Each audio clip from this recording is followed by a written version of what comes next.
राधिकाय तदालये कृष्णाय कृष्णभक्ताय तद्भक्ताय नमो नमः। ओम नमो भगवते वासुदेवाय। ओम नमो भगवते वासुदेवाय। ओम नमो भगवते वासुदेवाय। नारायणं नमस्कृत्यं नरं चैव नरोत्तमं देवीं सरस्वतीं व्यासं ततो जयमुदीरयेत् नष्टप्रायेषु भद्रेषु नित्यं भागवत सेवया भगवती उत्तमश्लोके भक्तिर्भवती नैष्टिकी। कृष्णाय वासुदेवाय देवकी नंदनाय च नंदगोपकुमाराय गोविंदाय नमो नमः। जय श्री कृष्ण चैतन्य प्रभु नित्यानंद श्री अद्वैत गदाधर शिवासदि गौर भक्तवृंद। हरे कृष्णा कृष्ण कृष्ण हरे हरे, हरे राम राम राम हरे हरे।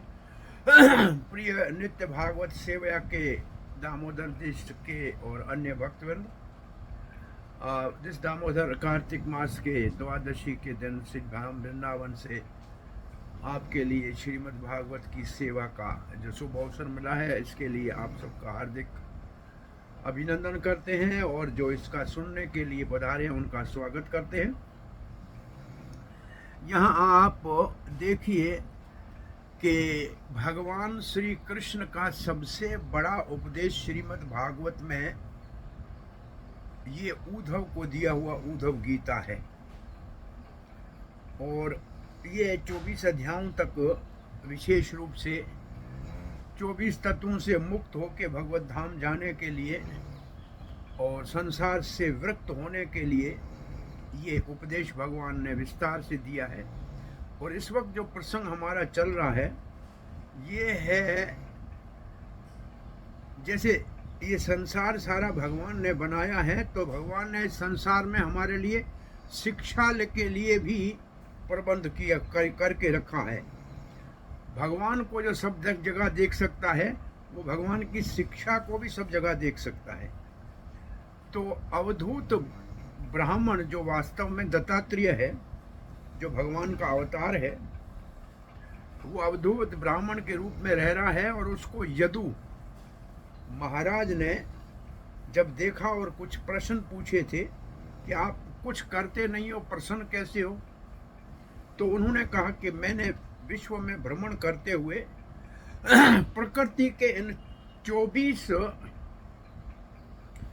अलग अलग प्रकार के जीवों से, प्रकृति के तत्वों से मैंने जो शिक्षा प्राप्त की है उससे मैं संतुष्टि को प्राप्त हुआ हूँ और एक जगह बैठ के भगवान के स्मरण में निमग्न रहता हूँ। तो ये 24 गुरु कोई दीक्षा लेने वाले गुरु नहीं है, ये उनसे शिक्षा लेनी है। हर समय चारों ओर से भगवान हमको कैसे शिक्षा देना चाहते हैं, इसके लिए सावधानी से शिक्षा लेनी चाहिए।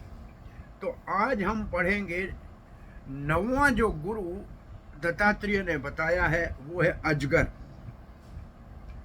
अजगर की वृत्ति है, ये साधु की वृत्ति के लिए अजगर का उदाहरण है।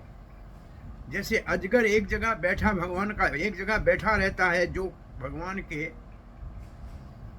इच्छा से भाग्य से जो का चाहता है उसी से संतुष्ट रहता है और कोई किसी की चाकरी नौकरी नहीं करता है।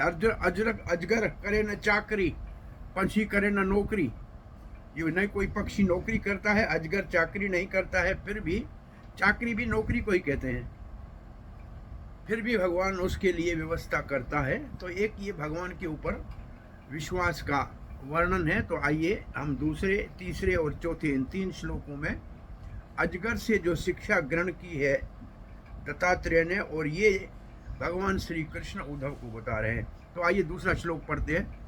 ग्रासम सुमृष्टम विरसम महांतम स्तोकमेव वा यदृच्छयैवापतितं ग्रसेद आजगरो अक्रियः। अजगरो अक्रियः, अजगर कोई क्रिया नहीं करता है इंद्रिय तृप्ति के लिए। ऐसे साधु को इंद्रिय तृप्ति के कामों से दूर रहना चाहिए। अब दूसरा क्या सीखा, शिक्षा अजगर से मिली, ग्रासम सुमृष्टम विरसम। ग्रासम मतलब खाने के लिए भोजन, ग्रास जो हम उठा के खाते हैं इसको ग्रास कहते हैं। ग्रासम का मतलब खाने के लिए भोजन। सुमृष्टम को मतलब कभी बहुत स्वादिष्ट मीठा रसीला हलवा पूरी रसगुल्ला रबड़ी जो आप चाहो वो मिल जाए। और कभी विरसम, कभी बिना रस के बिना स्वाद के सूखा रूखा सूखी रोटी हो। जैसे हमारे गोस्वामी गण ब्रज में रहते थे, सूखी रोटी को जमुना जल में भिगाकर और पानी से खा लेते थे। इसको साधु भाषा में कहते हैं कभी कभी तो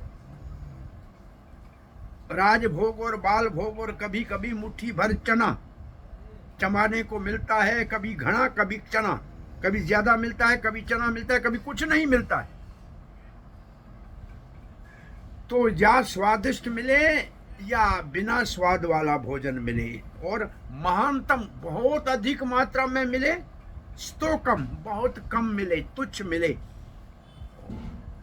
भगवान का प्रसाद नारद जी की उंगली में थोड़ा लगा हुआ था, वैकुंठ से लाया था, शंकर जी उसी से संतुष्ट होकर आनंद ले रहे थे।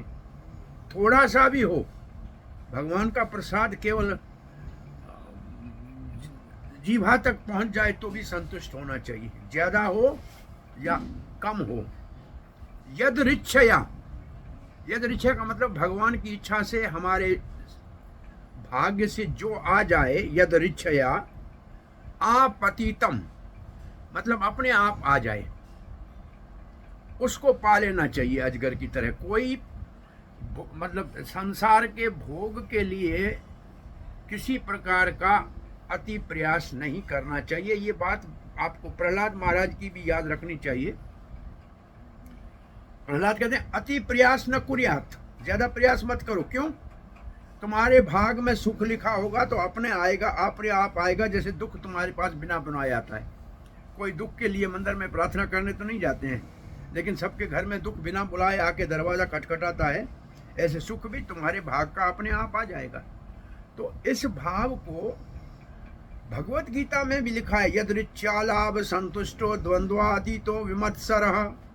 साधु को जो मिले उसमें संतुष्ट रहना चाहिए, द्वंद्वों से दूर रहना चाहिए और विमत्सर रहना चाहिए, किसी के अंदर दोष नहीं देखे, ईर्ष्या नहीं करे। तो ये साधु के लक्षणों में सब जगह हमको मिलेगा। इसको अजगर वृत्ति से जीना कहते हैं। हमारे माधवेंद्रपुरी जी जब गोवर्धन की परिक्रमा करके गोविंद कुंड के पास रुके थे, तो इनको कहते हैं अयाचक साधु, किसी से मांगते नहीं है। भगवान की इच्छा से आ गया तो पालेंगे, नहीं तो उपवास कर लेंगे। ये यद इच्छा का मतलब भगवत इच्छा से मिल जाए, अपने सौभाग्य से मिल जाए तो उसमें संतुष्ट हैं। अयाचक कहते हैं इनको। और ऐसा ही उदाहरण चैतन्य महाप्रभु के मुख से श्रीवास ठाकुर का है। ग्रस्त है, कुछ काम नहीं करता है। चैतन्य महाप्रभु पूछते हैं, अरे श्रीवास तुम्हारा परिवार है, तुम काम काज करते नहीं हो, परिवार कैसे चले? बोला भगवान श्री कृष्ण अपने आप सब कुछ व्यवस्था कर रहे हैं। बोला नहीं भेजा तो? बोला जगह गंगा का पानी पी लेंगे। अरे दूसरे दिन नहीं आया तो श्रीवास? बोला गंगा के पानी में कमी नहीं है, और ज्यादा पी लेंगे। अरे तीसरे दिन भी नहीं आया तो? बोला उपवास रख लेंगे। और चौथे दिन नहीं आया तो? बोला गंगा में जाके डूब के मर जाएंगे भगवान के लिए। नहीं दिया तो हम कुछ काम नहीं करेंगे, हम तो नाम जपेंगे, और भगवान देगा तो खाएंगे, नहीं तो उसके पास ही चले जाएंगे। तब चैतन्य महाप्रभु ने कहा कि श्रीनिवास, लक्ष्मी हो सकता है कि कभी भिखारी बन जाए, जो संभव नहीं है, परंतु आप जैसे भक्तों के पास किसी चीज की कोई कमी नहीं हो। तो ये अब आप देखिए तात्पर्य क्या लिखा है प्रभुपाद के शिष्यों ने। अजगर के चरण चिन्हों में चलते हुए अधिक प्रयास हमको नहीं करना चाहिए। काहे के लिए? भोग के लिए। जो भाग्य से आए जाए, स्वादिष्ट आए अस्वादिष्ट आए, ज्यादा आए कम आए, उसमें संतुष्ट रहना चाहिए। चक्रवर्ती पाद तो लिखते हैं, अजगर की तरह आहार करना चाहिए, उसके लिए कोई प्रयास नहीं करना चाहिए। श्री प्रभुपाद जी 10वें स्कंद भागवत के दूसरे अध्याय में लिखते हैं कि हमारे हजारों ऐसे मंदिरों में भक्त है जो कोई स्थायी कार्य नहीं करते हैं, कहीं नौकरी नहीं करते हैं, फिर भी भगवान उनको बहुत ही ऑप्युलेंटली मेंटेन कर रहे हैं। भगवान उनका बहुत बड़े, भाई भगवान जब देगा तो अपने स्तर से देगा ना, हमारे स्तर से तो नहीं देगा। भगवान देगा तो भगवान तो लक्ष्मीपति है, उसके देने के लिए हजार हाथ हैं। वो जो देगा हमारे लिए तो बहुत बड़ा एक उत्सव हो जाएगा। और ये बात, ये गौड़िया भाष्य इसका ये है, जो अजगर है वो संतुष्ट है, जो आता है भाग्य से उसको खाती है, कभी प्रयास नहीं करती है इंद्रिय तृप्ति के लिए। हर स्थिति में अपने जीवन में संतुष्ट अजगर रहता है, कभी स्वादिष्ट भोजन के लिए प्रयास नहीं करता है, ज्यादा भोजन के लिए प्रयास नहीं करता है। इसको आप कहते हैं युक्त आहार विहारस्य, जो मिल जाए उसमें संतुष्ट रहता है, न कुछ कठा नहीं करना चाहिए। इसके लिए जो ये भाष्य हमारा उपदेशामृत में है कि इन वेगों को सह लेना चाहिए, उदर वेग को सह लेना चाहिए, जीभा के वेग को सह लेना चाहिए, ये उसका उदाहरण है। मन इंद्रियों को, वाणी को ऐसे सुख के लिए कोई प्रयास नहीं करता है। इसका अर्थ ये हुआ कि वाचो वेगम, मनस्य वेगम, उदर वेगम, इन सब वेगों को सहना, इससे संदेश मिलता है इन वेगों को सहना चाहिए। क्यों ऐसे करना चाहिए? जो शिक्षा हमको प्राप्त होती है अजगर से, उससे हमें ये सीखना चाहिए, हमें तो केवल भगवान श्री कृष्ण की सेवा में लगे रहना चाहिए। कैसे हमारी भोजन की व्यवस्था होगी, कैसे हमारी आवश्यकताएं पूरी होंगी, इसकी चिंता नहीं करना चाहिए। हम सब लोगों को उदर का वेग है, सब लोगों को उपस्थ का वेग है, इससे तो कोई छूट नहीं सकता है। इन सब से अलग रहना, ये अजगर से शिक्षा मिलती है। और वहां लिखा है कि अधिक खाना, अधिक कठा करना, उसकी आवश्यकता नहीं है। भगवान की सेवा के लिए जो चाहिए। हरे कृष्णा को किसका माइक बंद कीजिए।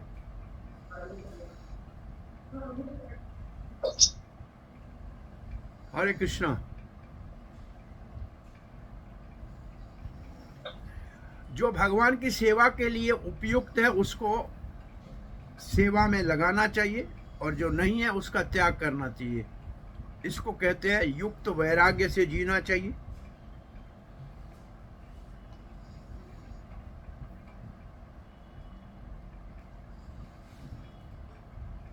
है तो ये अजगर, लेकिन इसको गुरु के समान समझ के इसके आचरण से शिक्षा ग्रहण करनी चाहिए।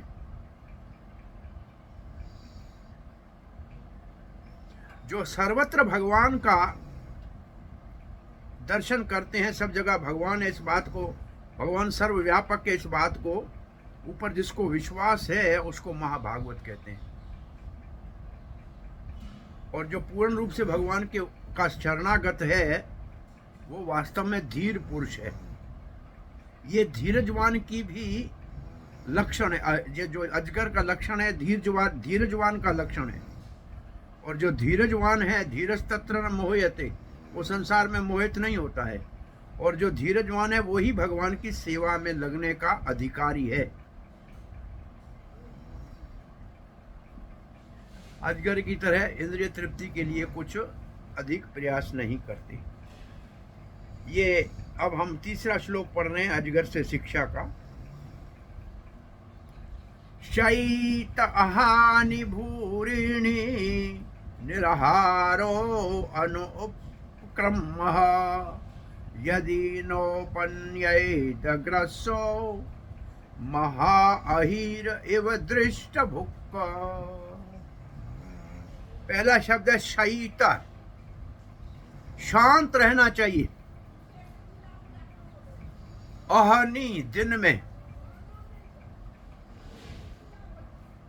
भूरिणी निराहारः, निराहार का मतलब आज कुछ भी नहीं मिला तो भी शांत रहना चाहिए, दिन हो या रात हो।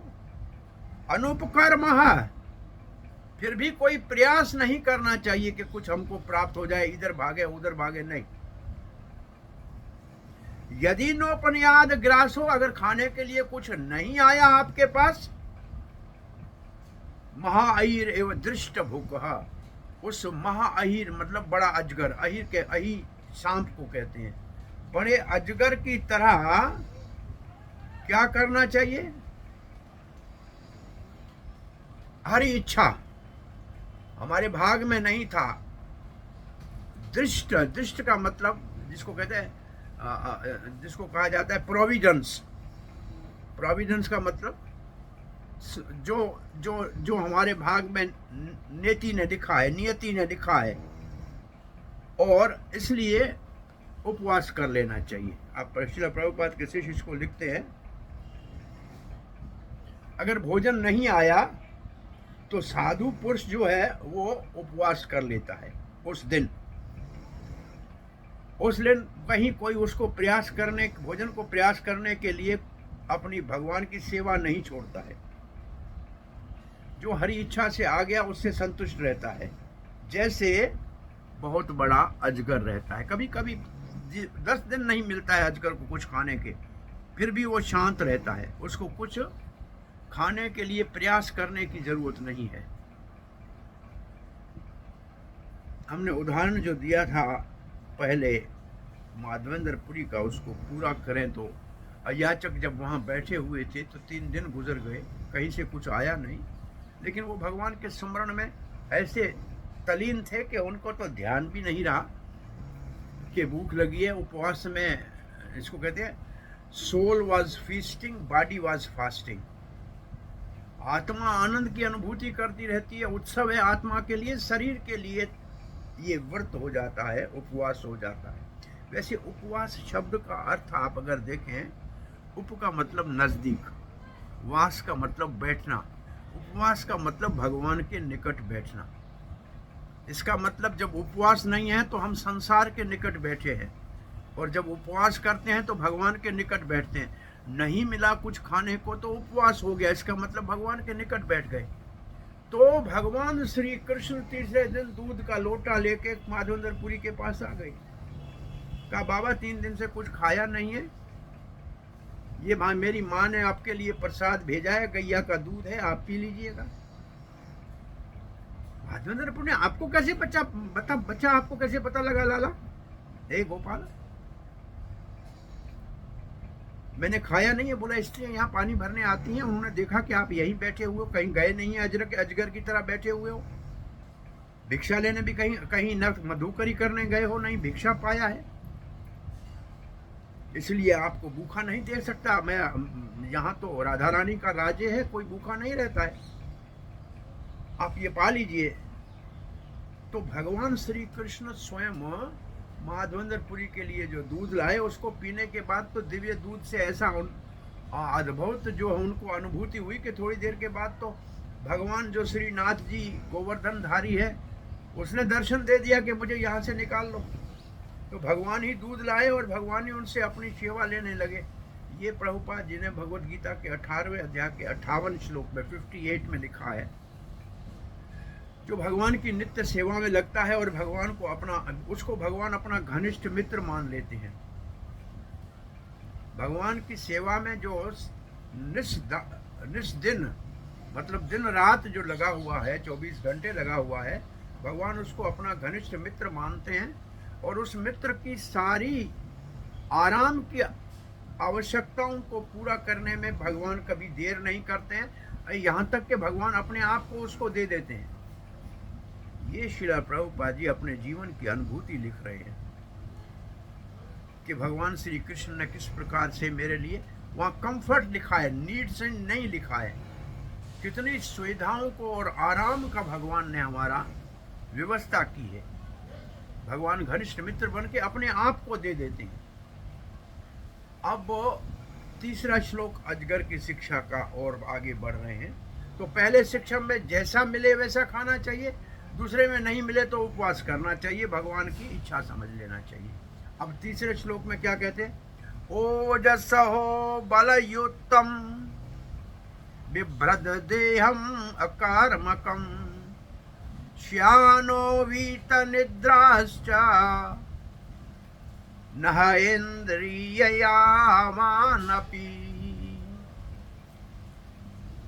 ओज कहते हैं इंद्रियों के बल को,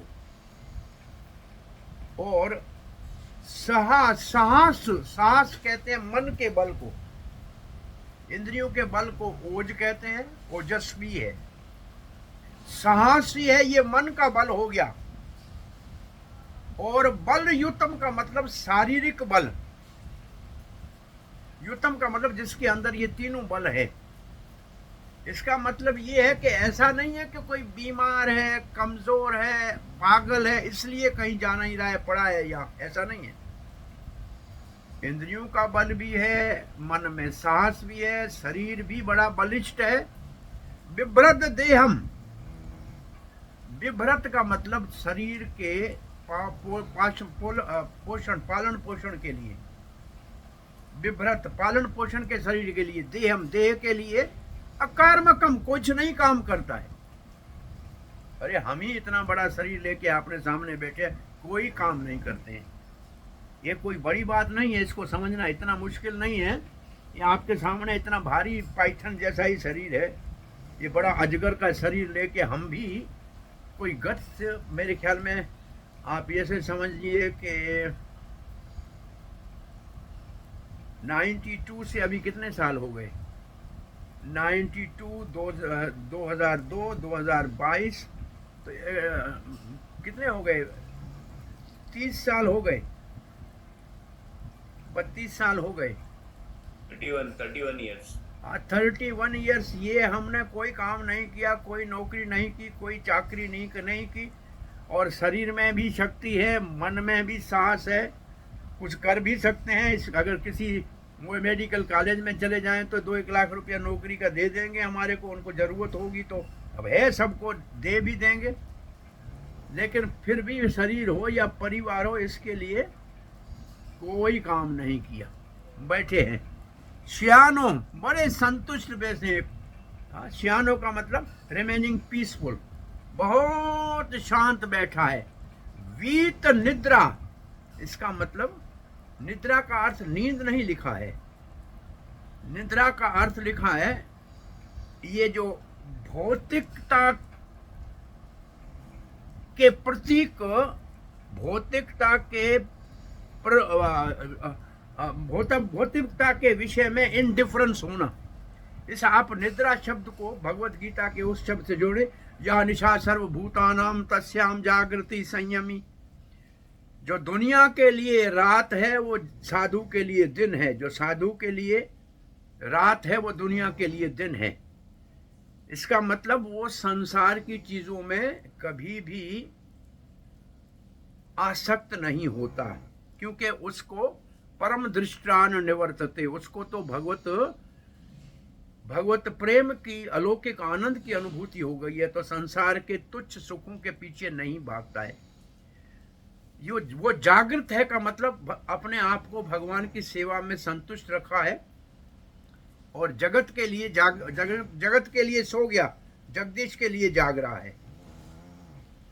इहेता, कोई प्रयास नहीं करता है कि काय के लिए? इंद्रियावान। इंद्रियावान का मतलब जैसे भगवान है जिसमें 6 गुण हैं, ऐसे इनकी इंद्रियों में तो बहुत ही बल है, कर सकता है। मानसिक बल भी है, इंद्रियों का बल भी है, शरीर का बल भी है, फिर भी नहीं करता। तो ये श्लोक का अनुवाद लिखा है, साधु पुरुष शांत रहता है परंतु जागता रहता है। काहे के लिए? इस शरीर के पोषण के लिए प्रयास नहीं करता। भले इंद्रियों के बल से युक्त हो, मन के साहस से युक्त हो, शारीरिक शक्ति से संपन्न हो, फिर भी प्रयास नहीं करता है तो इंद्रियावान, इंद्रियां हैं इसको। और इंद्रियावान शब्द को आप पढ़ के आए हैं निमि महाराज के सत्र में, जो नव योगेंद्र है ना, उसमें इंद्रियावान का मतलब जिसको भगवान ने इंद्रियां दी है वो भगवान की भक्ति कर सकता है। तो इंद्रियावान का मतलब सभी भगवान, जिनको भगवान ने इंद्रियां दी है वो भगवान की भक्ति कर सकता है। तो इंद्रियां मिली हैं, ऋषिकेश ने हमको इंद्रियां दी है, वो इंद्रियों का स्वामी है, उनको उसकी सेवा में लगाना चाहिए। हम अपनी सेवा में क्यों लगाएं? अरे भाई, जिसने इंद्रियां दी है उसी की सेवा में लगनी चाहिए ना। जिसकी जो चीज़ है उसी की सेवा में लगाएगा तो सुखी होगा। तो इंद्रियावान का मतलब जिसके पास इंद्रियां हैं वो ऋषिकेश सेवनम भक्तिर उच्यते। तो इस बात में जाग रहा है, शरीर के सेवा के, अपने इंद्रियों के भोग के लिए सो रहा है। इसको आप वो कछुए वाला उदाहरण भी स्थिति प्रज्ञा का देख सकते हैं। और जैसे कछुआ है, काम है तो इंद्रियां निकालेगा, नहीं तो इंद्रियां अंदर बंद करके बैठा हुआ है। कूर्मा इव, इंद्रियों को संयम में रखा है इस तरह। और चक्रवर्ती पाद लिखते हैं, वीत निद्रा का अर्थ है हर समय सावधान रहता है। हर समय सावधान रहता है। क्या सोचता रहता है? कि मेरे जीवन का लक्ष्य तो भगवान को प्राप्त करना है, भगवान के प्रेम को प्राप्त करना है। क्योंकि उसने अपने जीवन में अजगर जैसी वृत्ति को धारण कर लिया है। तो मेरा समय जो है व्यर्थ थोड़ा भी शरीर के लिए नहीं जाना चाहिए। इस शरीर के पोषण के लिए मेरा समय नहीं जाना चाहिए। ये मेरे जीवन का लक्ष्य नहीं है।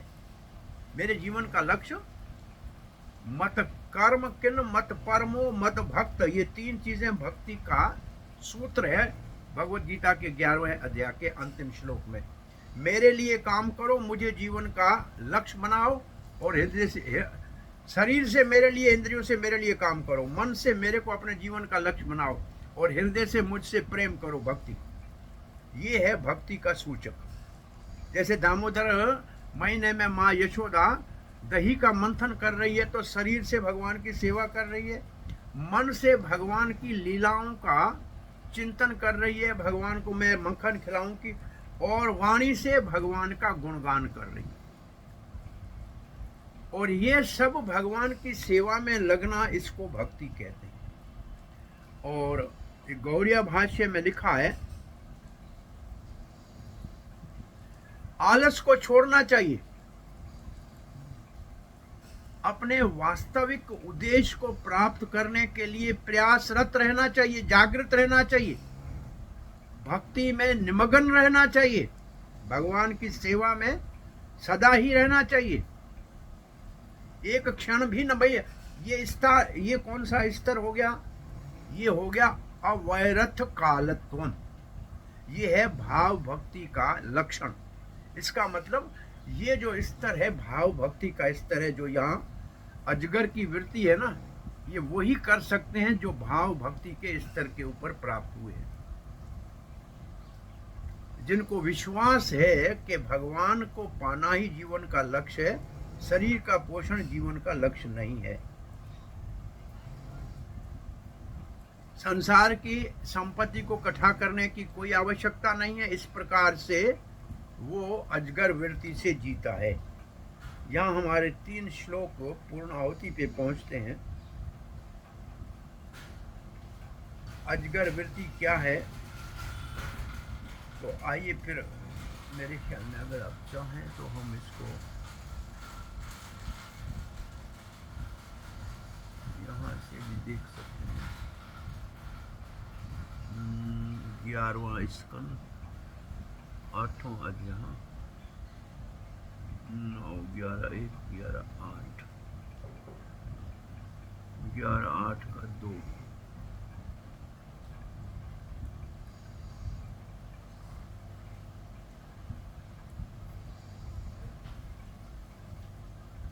हरे कृष्णा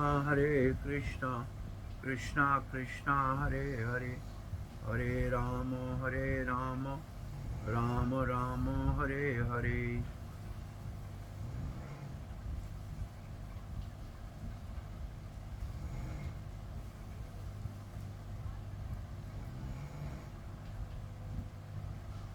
तो ये पहले श्लोक में तो प्रभुपाद के शिष्यों का तात्पर्य है नहीं।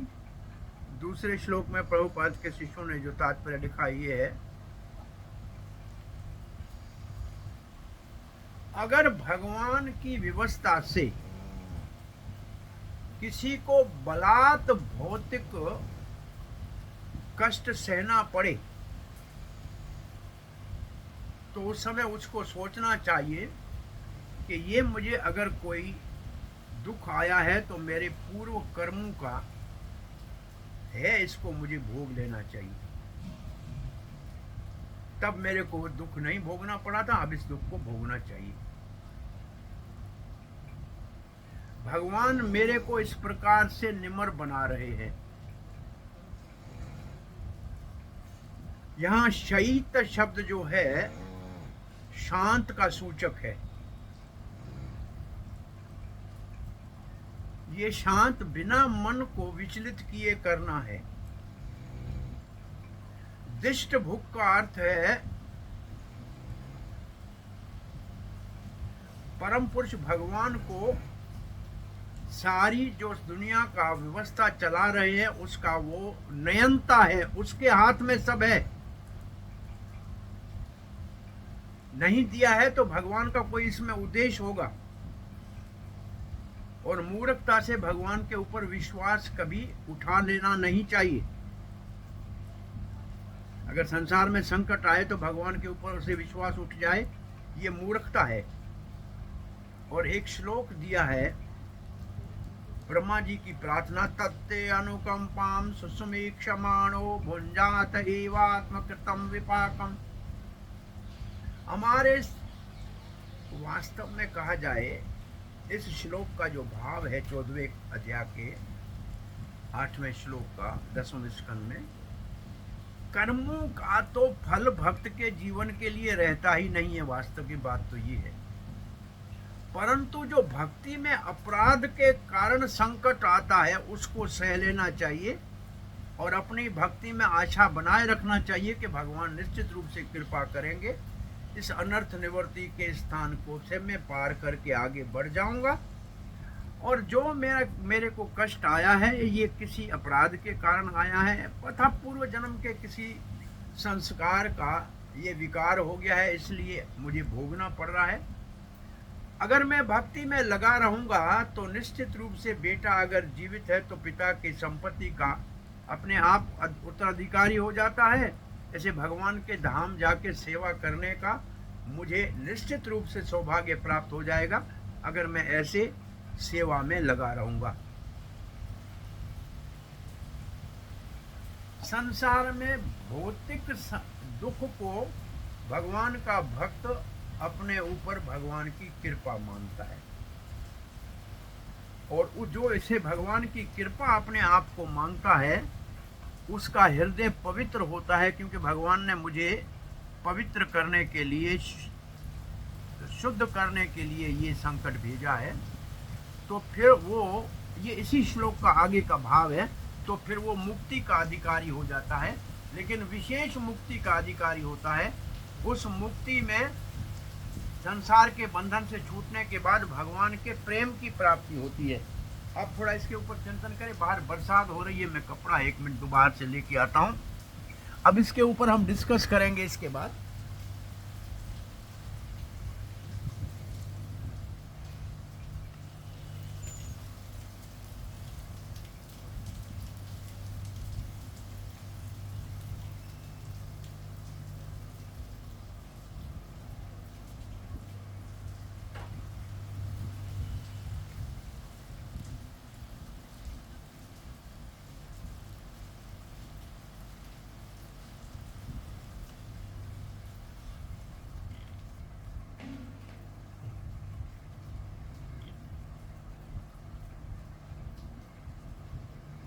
हरे कृष्णा कृष्णा कृष्णा हरे हरे, हरे राम राम राम हरे हरे, हरे कृष्णा कृष्णा कृष्णा हरे हरे, हरे राम राम राम हरे हरे, हरे कृष्णा कृष्णा कृष्णा हरे हरे, हरे राम राम राम हरे हरे, हरे कृष्णा कृष्णा कृष्णा हरे हरे, हरे राम राम राम हरे हरे, हरे कृष्णा कृष्णा कृष्णा हरे हरे, हरे राम राम राम हरे हरे, हरे कृष्णा कृष्णा कृष्णा हरे हरे, हरे राम राम राम हरे हरे, हरे कृष्णा कृष्णा कृष्णा हरे हरे, हरे राम राम राम हरे हरे।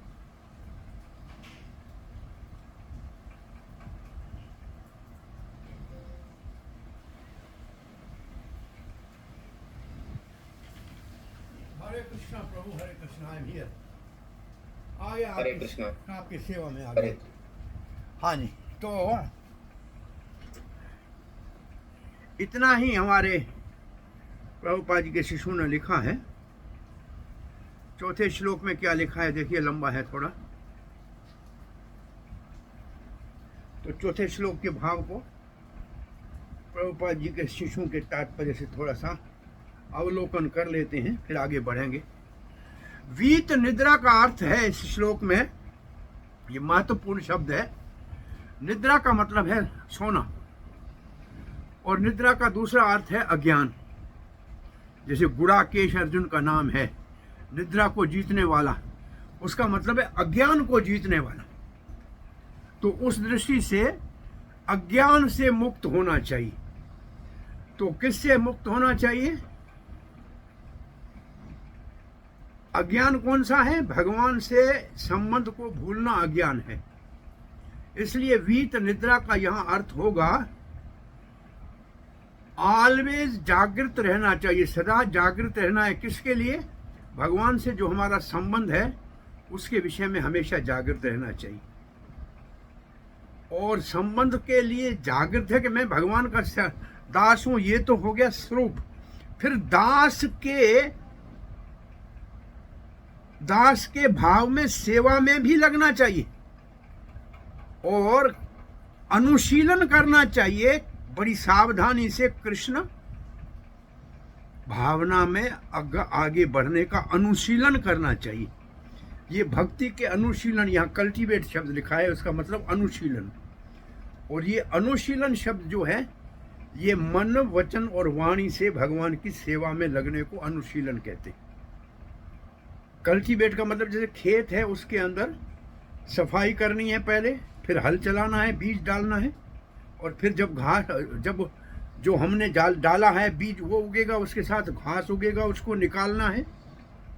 ये जो भक्ति का साधन है इसको कल्टीवेशन कहते हैं, करना चाहिए।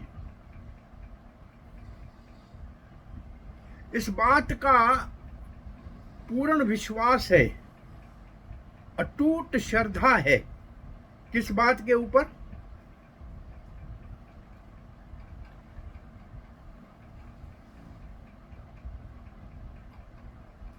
भगवान के साथ जो विश्वास है उसके ऊपर अटूट श्रद्धा है। इसलिए अपने शरीर के पालन पोषण के लिए ज्यादा प्रयास करने की आवश्यकता नहीं है। किस बात का विश्वास है भगवान के ऊपर? कि भगवान सबका पालन पोषण कर रहा है, तो मेरा क्यों नहीं करेंगे। आपको कभी एक कथा बताई होगी हमने, जब किसी ने कहा अरे भाई भगवान के भरोसे रहना चाहिए, भगवान सबका पालन पोषण कर रहा है, जिसको चूंच दिया है उसको दाना भी दे रहा है। इतने सारे पक्षी हैं, उनका कैसे परवरिश हो रहा है, उनका कौन पालन कर रहा है। एक हाथी जंगल के अंदर 40 किलो खाता है, उसकी भी व्यवस्था भगवान ने करके रखी है। बच्चे के जन्म से पहले माँ के स्तन में दूध पहले भर देता है। इतना बड़ा भगवान जब सबकी देखभाल कर रहा है, तो क्या हमारे 2 रोटी में भगवान गरीब हो जाएगा, नहीं भेजेगा क्या? ऐसा विश्वास होना चाहिए। ऐसी कथा कोई सुन रहा था एक, उसने बोला देखता हूँ भगवान कैसे खिलाता है। जाके एक पेड़ के ऊपर चढ़ के बैठ गया। एक दिन गुजर गया, गलत, झूठा है, कोई भगवान जबरदस्ती नहीं खिलाता है। अभी शाम हो रही थी, दिन पूरा हो गया था। कुछ यात्री जाते हुए उस रास्ते से उस पेड़ के नीचे भोजन के लिए बैठे और अपने साथ में जो बर्तन टिफिन लाए थे उसको खोला। अभी भोजन खाया नहीं, इतनी देर में दूर से घोड़ों के टाप की आवाज आई और उन्होंने समझा कोई डाकू आता होगा, हमको भागना चाहिए। भोजन वहां छोड़ के भाग गए और वास्तव में डाकू थे। वहां आए, देखा भोजन यहाँ परोसा हुआ है, किसी ने खाया नहीं है। किसने रखा है? ऐसा तो नहीं है कि इसमें किसी ने विष डाल दिया हो, पॉइजन डाल दिया हो और हमारे मारने के लिए रखा हो। ढूंढो यहाँ कोई है क्या। चारों ओर ढूंढते हैं तो ऊपर पेड़ के ऊपर ये बैठा है जो अविश्वास करके बैठा है कि भगवान जबरदस्ती नहीं खिलाएंगे। कैसे खिलाते हैं देखता हूं। अरे कहा ऊपर बैठा है, नीचे उतरो। नहीं उतरूंगा। दो ऊपर उतरे, पकड़ के नीचे लाए। बोला भोजन खाओ, बोला नहीं खाऊंगा। तो उन्होंने कहा विश्वास हो गया कि इसमें तो उसने विष मिलाया इसलिए नहीं खा रहा है, हमको मारने के लिए किसी ने पकड़ने और मारने के लिए व्यवस्था की है। अरे इसको पकड़ो, दो हाथ पकड़ो, दो पांव पकड़ो, जबरदस्ती इसके मुंह में भोजन ठोंसो। और तब दो चार डाकुओं ने इकट्ठे होकर उसके मुंह में जोरी जबरदस्ती भोजन ठोंसा। तब बोलता अरे भगवान आपको खिलाना है तो ऐसे डाकुओं के हाथ से जबरदस्ती भी खिला लेते हो, भले पेड़ के ऊपर चढ़ के कोई बैठा हुआ हो। तो ऐसा जिसको विश्वास है कि भगवान हर हाल में सोए को जगा के भी खिलाते हैं। एक महात्मा अपने जीवन की कहानी लिख रहा है कि मैं हिमालय के अंदर ध्यान के लिए कभी महीना भर 2-2 महीना चला जाता था। तो एक बार मेरा पाँव फिसल गया, मेरा पाँव टूट गया और उस वन में मैं अकेला जंगल में था। एक पगडंडी थी। मैंने कहा अब मैं चल तो सकता नहीं क्योंकि मेरे को, और एक पगडंडी, एक आदमी चल सकते, इतना ही रास्ता था वहाँ से। अब तो यहाँ भूखे रहना है। भगवान के भरोसे आया था ध्यान करने, भगवान का स्मरण कर रहा हूँ, जो होगा देखा जाएगा। और रात बीत गई, अकेला वहां रह गया। दूसरे दिन सुबह देखे तो कोई 2-4 आदमी वहां से गुजर रहे हैं और इसको देखा तो उनके पास गरम गरम हलवा बना हुआ था। इसको हलवा खिलाया। कहा बाबा ऐसे, तो बोला पाँव टूट गया, चल नहीं सकता है। 4 आदमियों ने पकड़ के मुझे वहां से लेके किसी स्थान पे पहुंचाया। तो मेरे को विश्वास हो गया कि भगवान जंगल में भी गरम गरम हलवा खिला सकते हैं अगर खिलाना चाहे तो। ऐसा जिसको विश्वास हो उसको फिर शरीर के पोषण के लिए प्रयास करने की आवश्यकता नहीं है। श्री विश्वनाथ चक्रवर्ती ठाकुर लिखते हैं कि अजगर की वृत्ति का अर्थ ये है कि हमें व्यर्थ में शरीर के पोषण के लिए समय नहीं गंवाना चाहिए। शरीर के पोषण के लिए व्यर्थ समय नहीं गंवाना चाहिए। इसको व्यास देव ने लिखा है कि ये सारे जीव अनर्थ कर रहे हैं। माया ने इन सबको शरीर दिया है और शरीर के ही पोषण में इनको परिश्रम में लगा दिया है, इसलिए ये अनर्थ कर रहे हैं। आत्मा के लिए कुछ नहीं कर रहे हैं, इसलिए ये अनर्थ कर रहे हैं। और अनर्थो उपशमनम, अनर्थ से बचाने के लिए श्रीमद् भागवत का व्यास देव ने आविष्कार किया, उसको प्रकट किया और फिर कहा मात्र भागवत को सुनने मात्र से इनके हृदय में भगवान कृष्ण की भक्ति जागृत हो जाएगी। और जैसे भक्ति जागृत हो जाएगी, शोक मोह भय समाप्त हो जाएगा। तो वास्तव में ये नित्य भागवत सेवा से हमें ये विश्वास होना चाहिए कि भक्ति जागृत हो जाएगी तो शोक मोह भय चला जाएगा। कोई चली गई चीज तो उसका होता है शोक, भूतकाल का, पास्ट का शोक होता है। वर्तमान प्रेजेंट में मोह होता है और भविष्य का या फ्यूचर का भय या फियर होता है। ये रहता ही नहीं है। तो ऐसा विश्वास होना चाहिए और इस विश्वास के लिए बहुत अधिक आवश्यकता है नित्यम भागवत सेवया का। भागवत को श्रवण करने का, भागवत का अध्ययन करने से हमको आस्ते आस्ते ये अनुभूति होने लगेगी कि हमको व्यर्थ का शरीर के पोषण के लिए समय नहीं गंवाना चाहिए। अब सावधानी के लिए रखते हैं। इसका अर्थ ये नहीं है कि कोई बेकार पड़ा रहे अजगर की तरह और उपवास के व्रत का दिखावा करे लेकिन सेवा न करे। सेवा को त्याग करके मैं अजगर वृत्ति से रह रहा हूं, दिखावे के लिए करने की आवश्यकता नहीं है। इस अजगर की वृत्ति से किसी को निकम्मा नहीं बनना चाहिए। ये निकम्मा बनने की वृत्ति नहीं है, ये समय को व्यर्थ गंवाने से बचाने की शिक्षा है। इसमें से ये ध्यान देना चाहिए। हमको तो आध्यात्मिक काम में आगे प्रगति के लिए अति क्रियाशील होना चाहिए।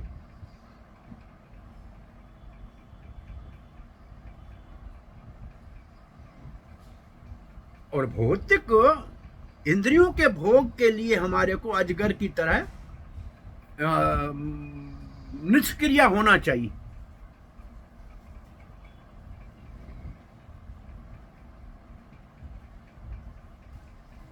अगर सब कुछ छोड़ दिया तो फिर तो अंधकार हो जाएगा, अज्ञान हो जाएगी, निद्रा हो जाएगी।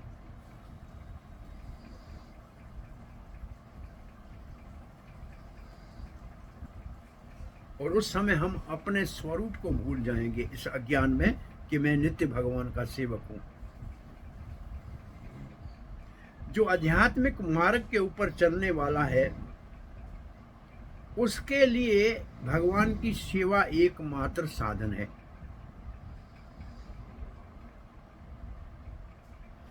और भगवान जो भी सुविधा दे रहे हैं सेवा के लिए, उसके लिए भगवान का कृतज्ञ होना चाहिए। ये बात भी बहुत अच्छी है। एक बार एक भक्त चला गया भगवान के वैकुंठ में और कहा, भगवान आपका मैं सेवक हूँ, या दिखाओ वैकुंठ कैसा है। तो एक बड़ा हाल दिखाया, लाखों लोग काम में लगे हुए थे। बोला ये क्या हो रहा है? बोला लोग जो प्रार्थना कर रहे हैं कि मुझे ये चाहिए, मुझे वो चाहिए, उन सबको ये यहाँ पंजीकरण करके लिख रहे हैं, रजिस्टर कर रहे हैं। दूसरे बड़े हाल में गए, हजारों लाखों लोग काम कर रहे थे। बोले ये क्या कर रहे हैं भगवान? बोला जिसने जो मांगा है उसको ये सब डिस्पैच कर रहे हैं, सामान भेज रहे हैं। तीसरे हाल में 2 आदमी बैठे थे, कुछ नहीं कर रहे थे। बोले ये कौन सा है?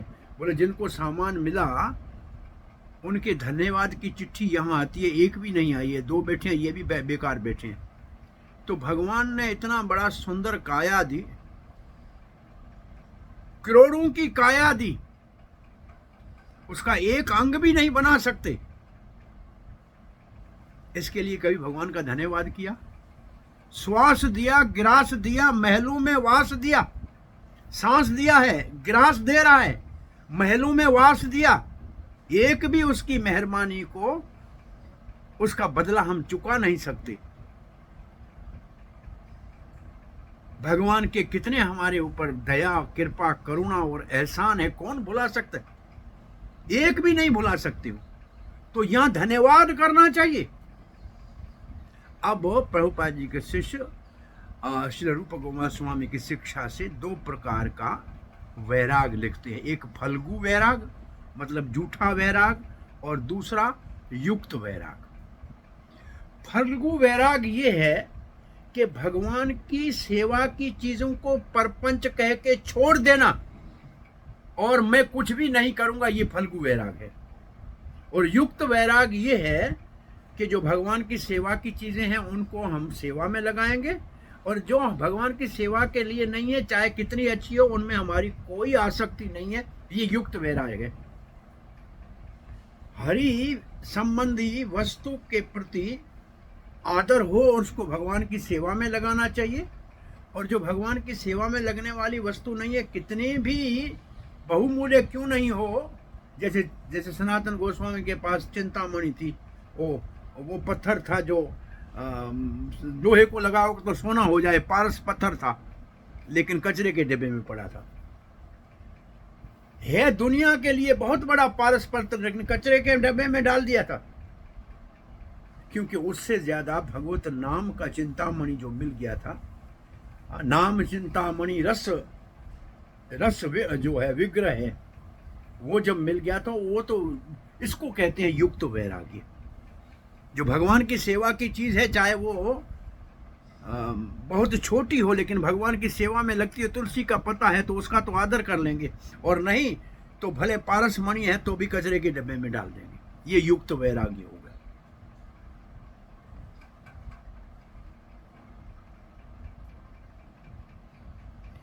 अब ये प्रभुपाद के शिष्य अपना अनुभव लिख रहे हैं कि हमारे को वास्तव में ये आंखों से देखा हुआ प्रैक्टिकल एक्सपीरियंस है कि भगवान के कृष्ण भावना के प्रचार में लगे हुए भक्तों का बिना किसी प्रयास के अपने आप स्वतः ऑटोमेटिकली सारी आवश्यकताएं उसके जीवन के निर्वाह की अपने आप बन जाती हैं। उसको उसके लिए प्रयास करने की आवश्यकता नहीं है।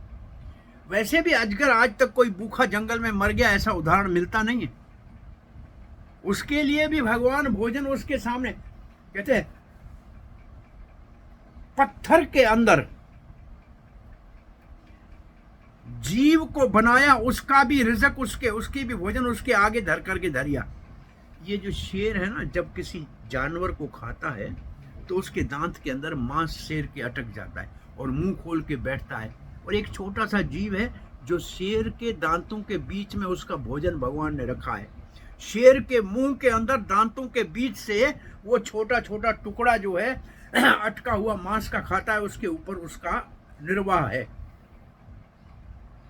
तो भगवान ने सबके निर्वाह की व्यवस्था की है। लक्ष्मी ने एक बार नारायण को कहा था कि आप कहते हैं कि सबका आप व्यवस्था करते हैं, भरण पोषण पालन पोषण करते हैं, ये डबिया है, इसके अंदर एक चूंटी बैठी है, मैं आपको दिखा रही हूँ, देखो इसमें कुछ नहीं है, इसके ऊपर ढकना रख रही हूँ, आप इसको कैसे खिलाते हैं कल मैं देखता हूँ।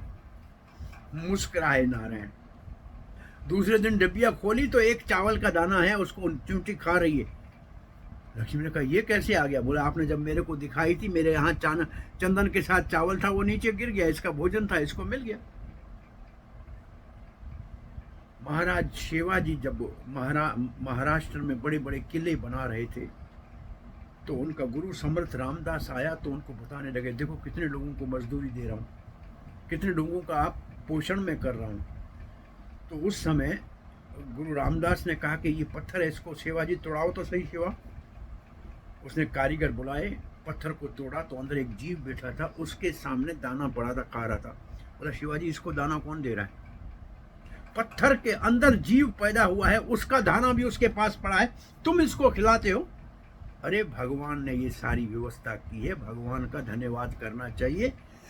तो यहाँ ये बात बहुत बड़ी लिखी हुई है, इसको ठीक तरह से समझना चाहिए। जीवन में अजगर वृत्ति से कैसे रहना चाहिए, इसका मतलब आलसी नहीं होना है, निकम्मा नहीं होना है।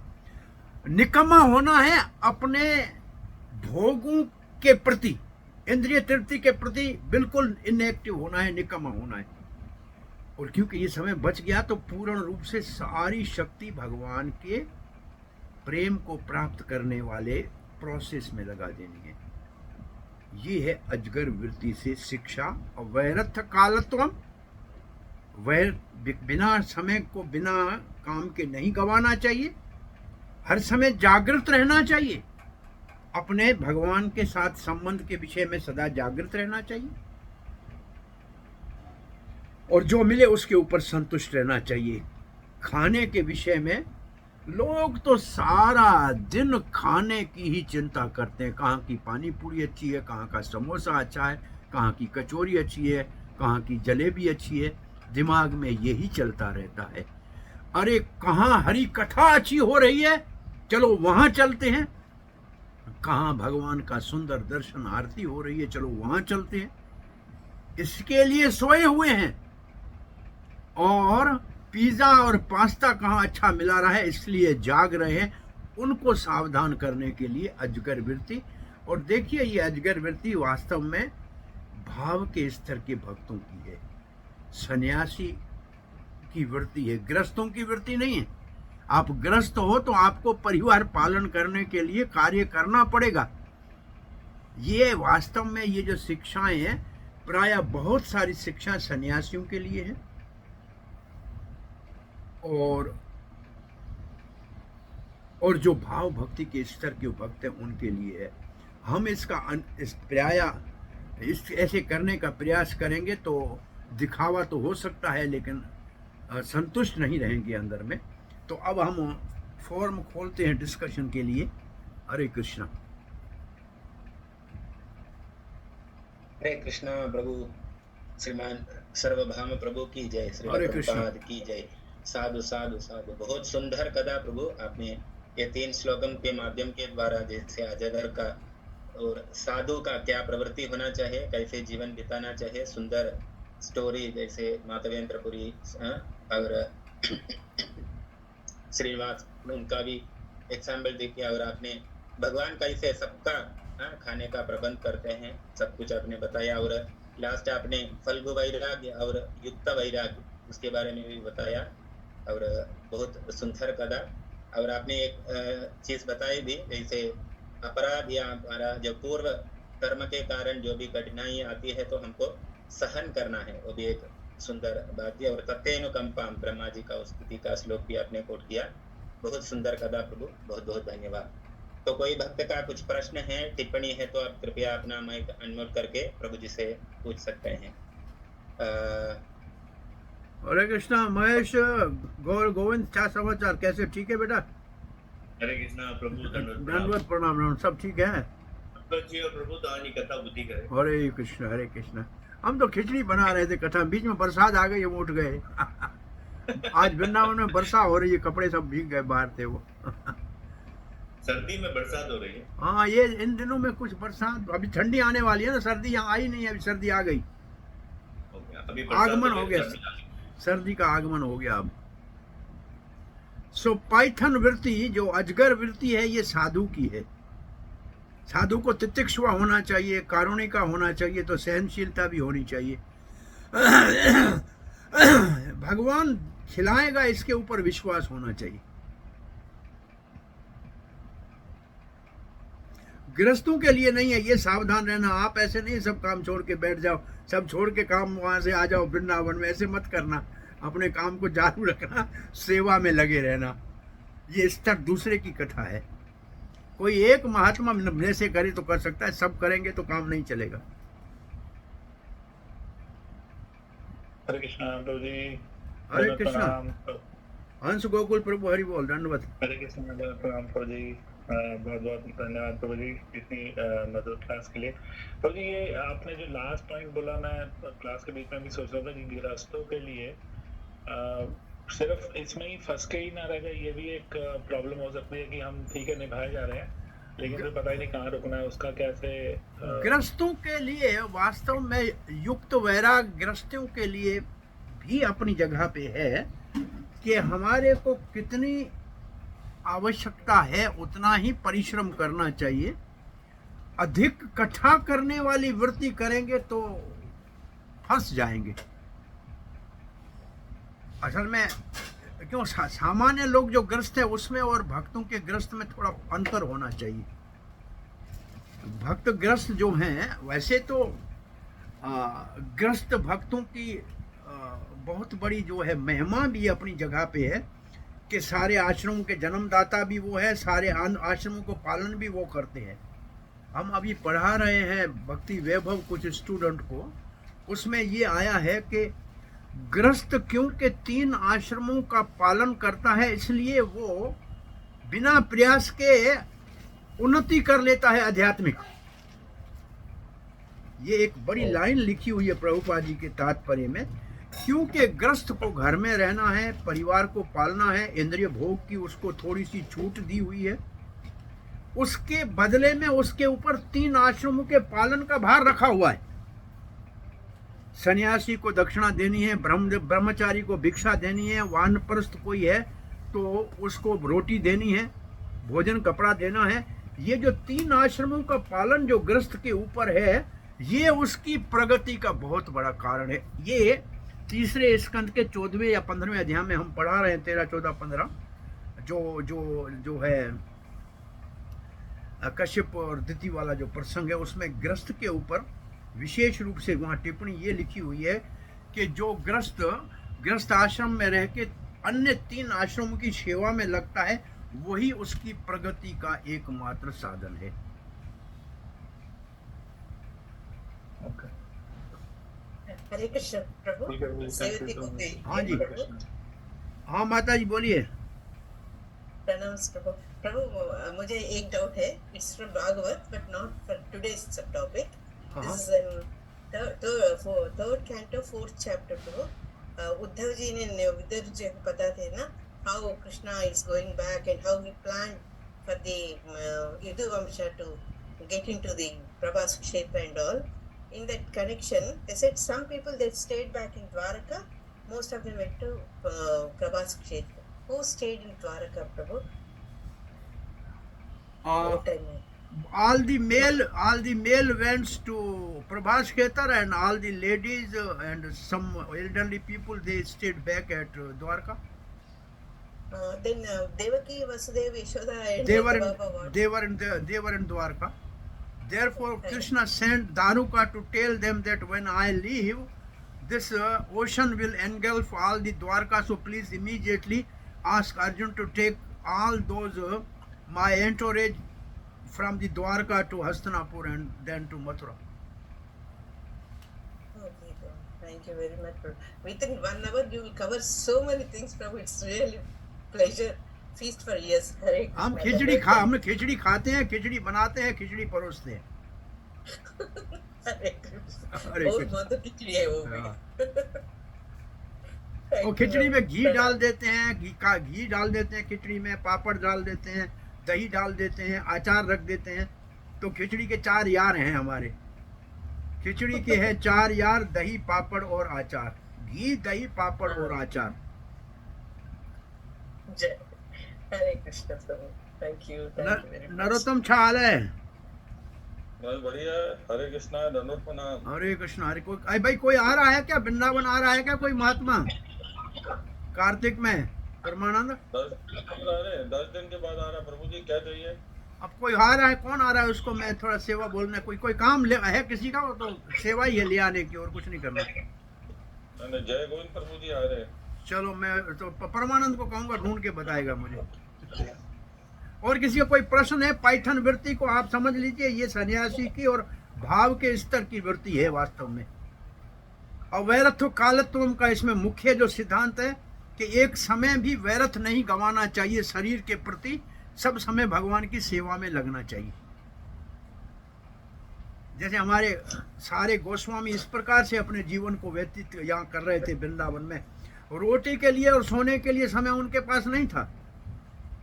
वो तो जो सूखी रोटी, वैसे द्वादशी के दिन जाते थे भिक्षा लेने मथुरा से, और 15 दिन खाते थे, दूसरी द्वादशी तक वही खाते थे जो लाते थे, और उसी को रोटी आटा लाते थे, आटे को पानी में घोल के जमुना में और आग में डाल देते थे। और खाने का टाइम है, वो तो थोड़ा एक भक्त मेरे पास आता है, वो बोलता खाने का टाइम नहीं है, वो सेवा में इतना लगा रहता है कि खाने का टाइम नहीं है। भाई बैठ के खा तो लो ना, खाओगे नहीं तो। इसको ऐसे उदाहरण मेरे को सब कह रहे हैं, अरे भाई ठीक है तुम अब कोई आप इलाज करा लो। अरे नहीं अभी टाइम नहीं है। बोला गाड़ी में तेल नहीं डालोगे तो गाड़ी चलेगी नहीं। आप ये थोड़ी कह सकते हो कि गाड़ी में तेल लगाने का टाइम नहीं है, तेल तो डालोगे तब गाड़ी चलेगी जी। तो हमारे को अब काम तो करना है। इसलिए गृहस्थ के स्तर के ये 24 गुरुओं में गृहस्थ के स्तर के बहुत कम चीजें हैं। वास्तव में देखा जाए तो ये सारी सन्यासियों की शिक्षा है, और ये उद्धव गीता में वृत्ति सिखाई है। और भगवत गीता में भगवान ने काम करने के लिए अर्जुन को कहा है कि युग आप काम करो, और उद्धव को कह रहे हैं सब काम छोड़ के वैरागी बनो। तो दोनों के अंदर दिन रात का अंतर है। उद्धव गीता वैराग की विद्या है, और भगवत गीता जो है जिसको कहा जाए कि काम में लगने के लिए प्रेरित किया गया है। अपने स्वरूप के अनुरूप सेवा में लगने के लिए भगवत गीता है, और विरक्ति के लिए उद्धव गीता है। दोनों में बहुत बड़ा अंतर है। जिसको कहा जाए कि जी यस, कोई क्वेश्चन है क्या? यस प्रभु, जो ये प्रभु अजगर की जो वृत्ति है, जो विरक्ति की जो प्रवृत्ति है, ये भौतिक जो हमारे इंद्रिय सुख की चीजें उसमें तो ये लागू होती है, लेकिन क्या ये आध्यात्मिक प्रगति में भी लागू होती है कि ये जो विरक्ति की प्रवृत्ति है? ये आध्यात्मिक ये है कि भौतिक प्रकृति के समय को जो हम व्यर्थ नहीं करते हैं वो समय भगवान की सेवा में लगा देते हैं। अजगर आंखें बंद करके पड़ा रहता है, इसका मतलब आप भगवान के सुमरण में सदा लगे रहो। आ गया और किसी ने कह दिया भाई तुम्हारे सामने पड़ा है खा लो, तो खा लिया, आगे दर दिया तो खा लिया, और नहीं तो अपने ध्यान में बैठे। इसका मतलब है कि आप भगवान के भजन में लगे रहो, भगवान की सेवा में लगे रहो, और भगवान समय के ऊपर आपकी आवश्यकता को अपने आप पूरी करते रहेंगे, उसके लिए चिंता मत करो। जी प्रभु, तो विरक्ति की प्रवृत्ति आध्यात्मिक उसमें नहीं लागू होती, सिर्फ भौतिक जो हमारे प्रपंच है उसमें लागू होती है। विरक्ति के दो अर्थ हैं। एक विरक्ति का अर्थ है जो हमारे लिए है ना, वैराग्य या विरक्ति, विशेष अनुरक्ति भगवान में को कहते हैं विरक्ति। भगवान में इतना हमारी अनुरक्ति हो जाए, आसक्ति हो जाए कि संसार अपने आप छूट जाए। एक होता है संसार छोड़ने का प्रयास करना, ये तो है ज्ञानियों का। तो हम यहाँ इसका अर्थ ज्ञानियों की भाषा में नहीं लेंगे। हमारे को कृष्ण की भक्ति में इतना आनंद लाने लगा है, विशेष उसमें हमारे को अनुरक्ति हो गई है, इसलिए संसार से विरक्ति हो गई। आपने जीवन में देखा होगा कि पहले जो आपकी आदत थी, मानो चाय पीने की भी आदत हो, उसको छोड़ने के लिए आपको कोई प्रयास नहीं करना पड़ा। आपने सब माला की झोली में हाथ डाला, हरे कृष्णा करना शुरू किया, तो ये सब चीजें आपको छोड़ के चली गई। ये है वृत्ति की परिभाषा, कि आप भगवान की सेवा में जैसे लगोगे तो जो चीजें भगवान की सेवा के काम की नहीं है वो आपको छोड़ के चली जाएंगी। आप उसको पकड़ो तो भी नहीं पकड़ पाओगे। तो हमारी वृत्ति का अर्थ है विशेष भगवान में अनुरक्ति, भगवान में विशेष अनुरक्ति। वैराग का मतलब है भगवान में विशेष राग। तो अपने आप संसार से जो है विरक्ति और वैराग हो जाएगा। तो हमारी वृत्ति भगवान में अनुरक्ति है, और बाय प्रोडक्ट है संसार का वैराग।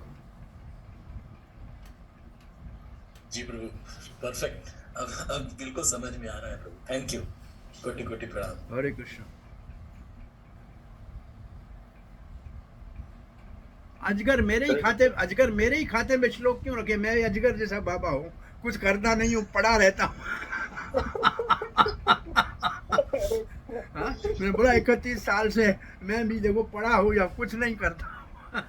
अपने लिए कुछ नहीं करता हूँ, अपने आप भगवान सारी व्यवस्था कर रहा है, इसको तो मैं आंखों से देख रहा हूँ। 31 साल से तो मैं देख रहा हूँ। जी प्रभु, आपको क्या मालूम कि आप क्या क्या कर रहे हैं?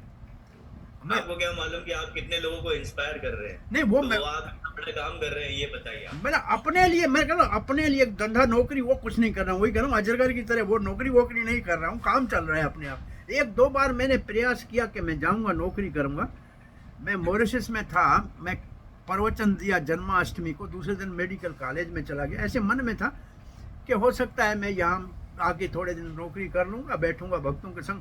उधर गया तो प्रिंसिपल मेरे पाँव पड़ी आके, बोला कल हमने आपका प्रवचन सुना। अब मैंने बोला उसको मैं क्या बोलूँ कि तुम्हारे पास नौकरी करने आया हो।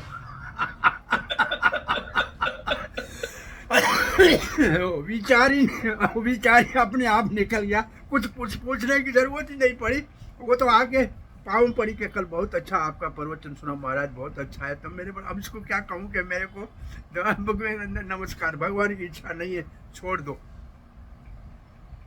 तो ऐसे भगवान कैसे काम में लगा रहे हैं, भगवान की इच्छा है। प्रवृत्ति हमारी अजगरवादी है,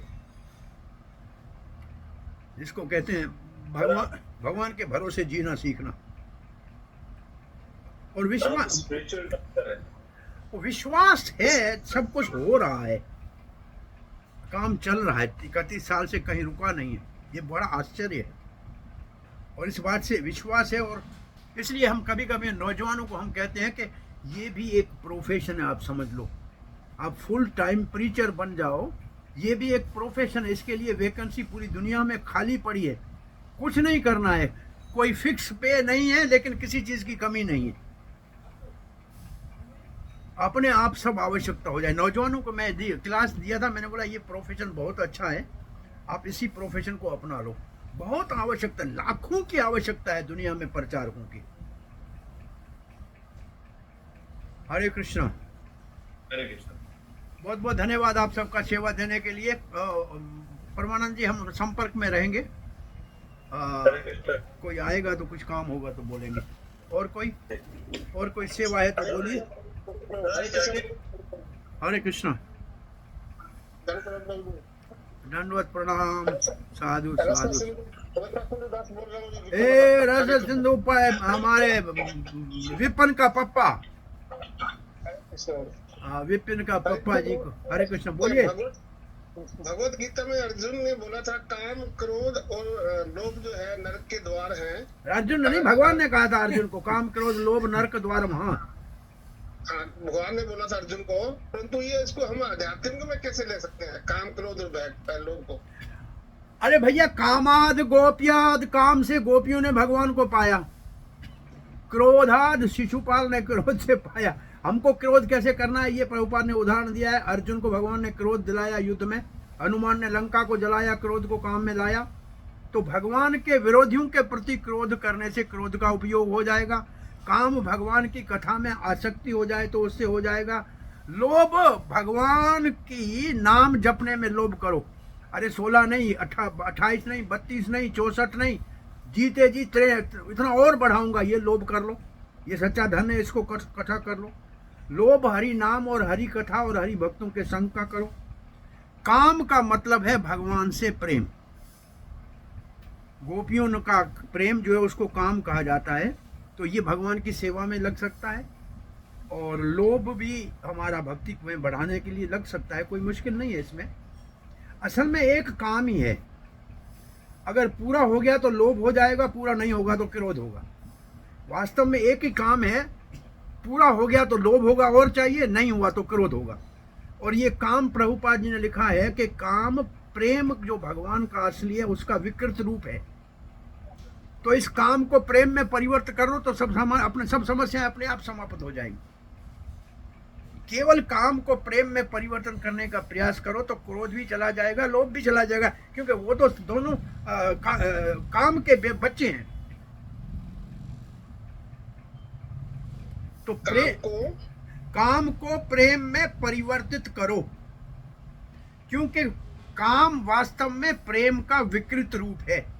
कृष्ण प्रेम हमारे हृदय में जिसको हमने बिगाड़ के काम बना दिया है, और उसको वापस प्रेम करने के लिए एकमात्र कृष्ण श्रवण कीर्तन, कृष्ण कथा और कृष्ण कीर्तन ही एकमात्र साधन है जिसके द्वारा काम को प्रेम में परिवर्तन किया जा सकता है। हरे कृष्ण प्रभु जी, धन्यवाद, हरे बहुत कृष्ण। बहुत धन्यवाद। हरे कृष्ण। नित्य भागवत सेव्या की जय, श्रील प्रभुपाद की जय, निताय गौर प्रेमानंदे, दामोदर भगवान की। हरे कृष्ण। ठीक है, हरे कृष्णा प्रभु, बहुत बहुत धन्यवाद। तो हम सभी अपने अपने स्थान पर बैठ या माता जी यही बोल रही थी, क्लास अच्छी थी प्रभु जी। थैंक यू माता जी।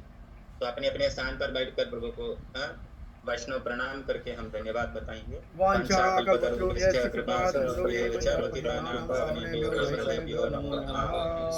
अनंत कोटि वैष्णव वृंद की जय, श्रील प्रभुपाद की जय।